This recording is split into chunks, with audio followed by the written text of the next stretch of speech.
বলতে পারবেন এটা কিসের মাংস দিয়ে কাবাব হচ্ছে?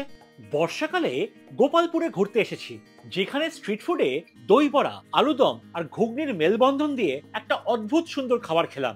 দই বড়ার টক ফ্লেভারের সাথে আলুদম আর ঘুগনির ঝাল, তার মধ্যে চানাচুর আর পেঁয়াজের ক্রাঞ্চিনেস। সার্ভ করার আগে ওপর থেকে ধনেপাতার চাটনি। 30 টাকায় বেশ ভালো খাবার। পাশেই পেলাম একটা কাবাবের স্টল, যেখানে চিকেন কাবাব বিক্রি হচ্ছে, তাও মাত্র 15 টাকা থেকে শুরু। ছোট ছোট মাংস ছোট আঙ্গিটিতে গ্রিল করে শাল পাতায় সার্ভ করছে। দারুণ ম্যারিনেশন আর সুপার সফট। এই রাস্তায় অসংখ্য ভুট্টার দোকান, কেন এত পপুলার জানি না।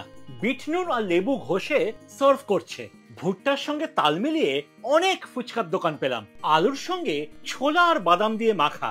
তবে স্বাদে কলকাতার ফুচকার ধারে কাছে নয়। 10 টাকায় 5টা ফুচকা পেলাম। অনেক জায়গায় দেখলাম মাটির ভারে রাবড়ি বিক্রি করছে, সরওয়ালা ঘন রাবড়ি। 30 টাকায় মন খুশ হয়ে গেল। আশা করি ভালো লেগেছে। Follow for more.